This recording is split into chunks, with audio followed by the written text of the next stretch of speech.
Good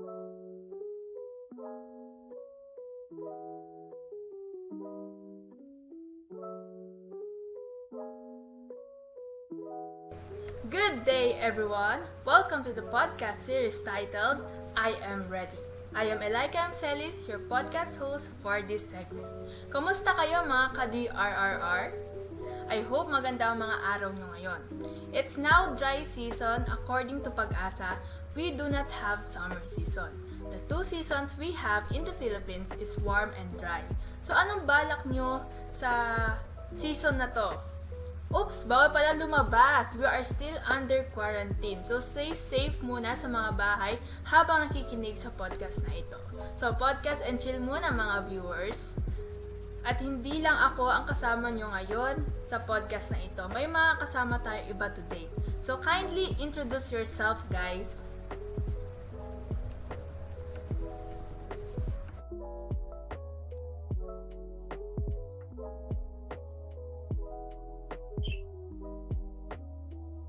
Hi, my name is Aaron Padasas and I want to use Belly 200 matches, 67.7% win rate.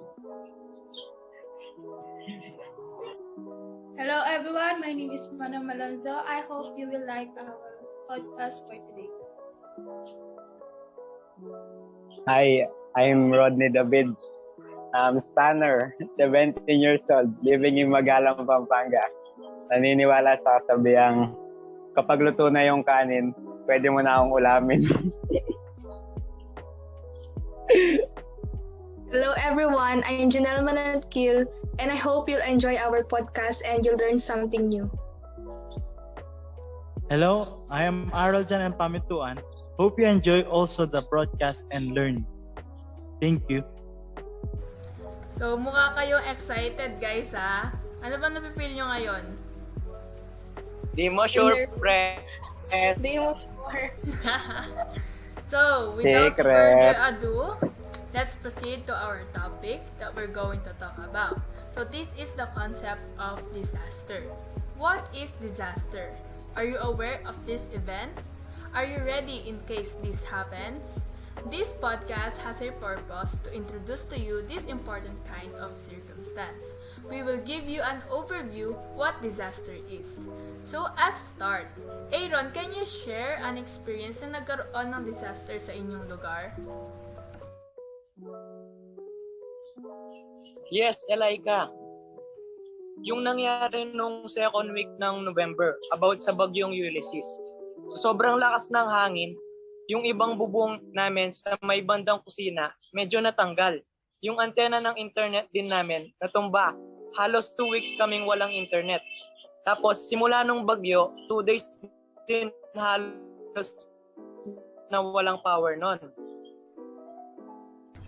I remember this nga. Same tayo. Halos 2 weeks rin wala kaming internet at 2 weeks rin na walang power kasi kami ang huling poste na inayusan. So that typhoon was truly devastating. So how about you, Rodney? Ganun din, katulad kay Aaron, naranasan din namin yung pangyari sa kanila, yung Ulysses. Tapos yung mga kapitbahay namin, nangasira yung bahay, yung mga bubong nila lumipad. Tapos merong isang bahay dun sa amin na nagiba lahat, as in lahat ng construction na yun, nagiba. So, which is nakakalungkot. Kasi sa community mo sila, tapos malalaman mo ganun yung mangyayari. Kaya tinulungan namin sila. So, parang may dumaan na ambulansya, no? May emergency ata. So, I agree on what you said, Mama Rods, that yung dumating na bagyo nung November, we didn't expect na ganun pala kalakas yung bagyong Ulysses. Because before that day, yung bago ito sumalanta, is sobrang tirik ng araw. Akala natin mahina lang yung paparating. But it ended na marami ang naapektuhan at nasira, hindi lang sa Pampanga, kundi tulad na rin sa mga lugar sa Cagayan at Isabela. So, disaster is mostly unexpected when they come. So, here is Janelle to start and to define to us what is disaster. So the spotlight is yours. Disaster is a sudden, calamitous event that seriously disrupts the functioning of a community or society and causes human, material, economic, or environmental losses that exceed the community's or society's ability to cope using its own resources. Too often, caused by nature, disasters can have human origins. As disaster is an occurrence disrupting the normal conditions of existence and causing a level of suffering that exceeds the capacity of adjustment of the affected community. The concern over natural disasters is increasing globally. During the last 2 decades, loss of life and property due to disasters has increased. Disasters like floods, earthquakes, fire, etc. pose serious threat to people. Types of disasters usually fall into 2 broad categories, natural and man-made. Natural disasters are generally associated with weather and geological events, including extremes of temperature, floods, hurricanes, earthquakes, tsunamis, volcanic eruptions, landslides, and droughts, while man-made disasters are disasters caused by humans or men. As Janelle said, disaster can be natural or man-made. Here's some examples of natural and man-made disasters. One of the famous natural disasters is the Mount Pinatubo eruption. That was experienced by our parents that caused a huge destruction, and also the world's largest volcanic eruption that happened in 100 years. Yolanda is also one of the famous natural disasters that bring devastating floods that sink many houses on the Philippines. The Battle of Marawi is different with the two because it was famous for being the man-made disaster on the Philippines on which many citizens were caught and died on the widespread of destructions of properties. Due to the conflict of the government and people, as we can see, even man-made disasters can cause more damage than other natural disasters. But overall, disasters can cause trauma to people and deaths. Yes, disasters are sudden and destructive at nakakalungkot ay maraming namamatay kapag nangyayari ito. And as we live in this country, Philippines, which is included to Pacific Ring of Fire, we experience different natural disasters from the very start. Like what Adel said, the Mount Pinatubo and Yolanda are 2 disasters that has marks on Philippine history because the devastation that they brought. And the Battle of Marawi, that is man-made disaster, is truly unforgettable. So now I am going to tell you about the risk, hazard, vulnerabilities, and their relation to the disaster. First, risk is a situation involving exposure to danger.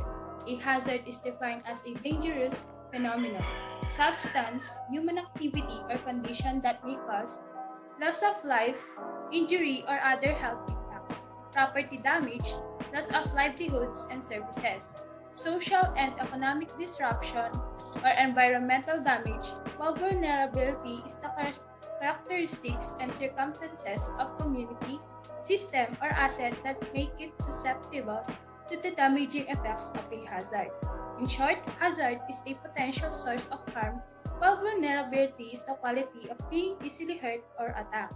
The last component, coping capacity for disaster risk reduction, refers to the ability of people, organization, and system using available skills and resources to face and manage adverse conditions such as hazard, emergencies, or disasters. Therefore, a disaster risk is the product of the possible damage caused by a hazard due to the vulnerability to the community, according to DRRR 2014, which will be discussed further by other groups.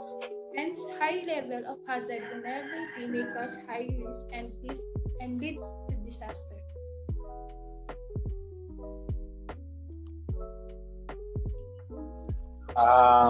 For us to understand it more, here are some illustrations kung para ma-identify natin kung ano yung hazard, risk, at saka vulnerability. Yung hazard is yung swimming pool, which is merong water. Swimming pool na may water. Tapos, yung vulnerability is yung taong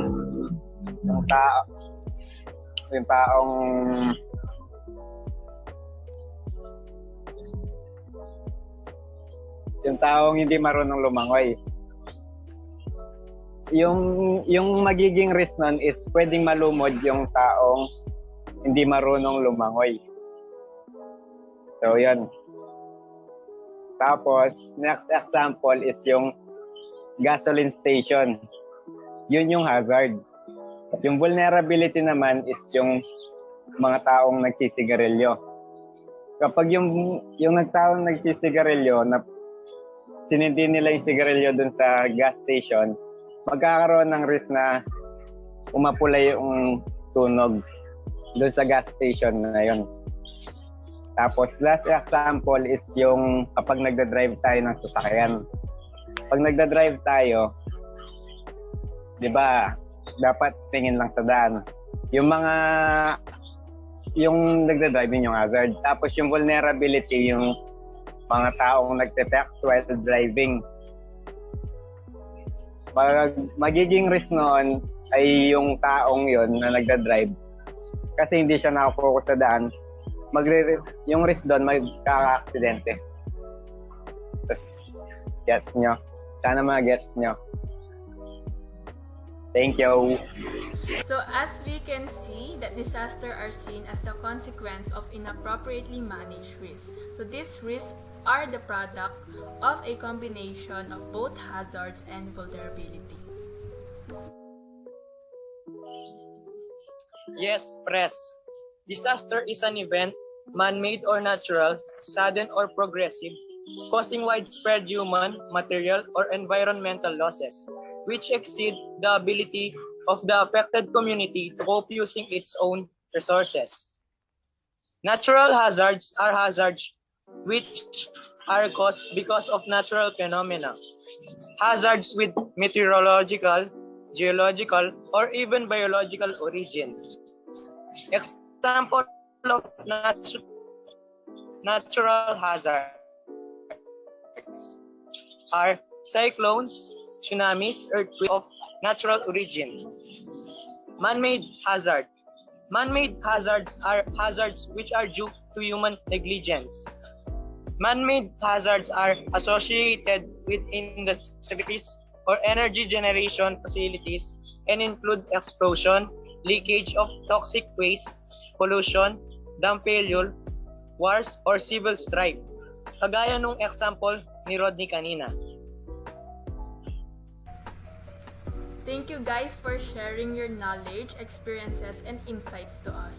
What you all have said was very informative, especially in making us understand and introducing us the conception of disaster. So what can you say to our viewers, guys? Any last message? I have one. Okay. I have one.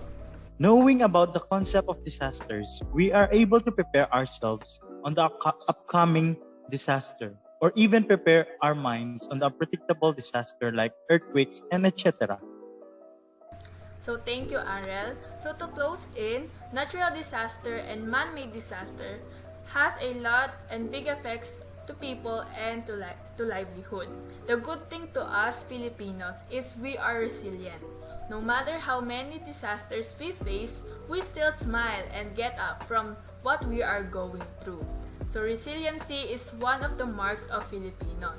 Disaster may come anytime, but one thing is sure. We can deal this because the Lord is in our side. So thank you for joining us and listening to us, viewers. We hope you did learn a lot from us, from our podcast, and we hope you guys enjoyed listening to us. See you next time to our next episode of podcast series titled I Am Ready. Again, I am Elaika Celis signing off. So bye guys! Thank you for joining us. Bye. Bye.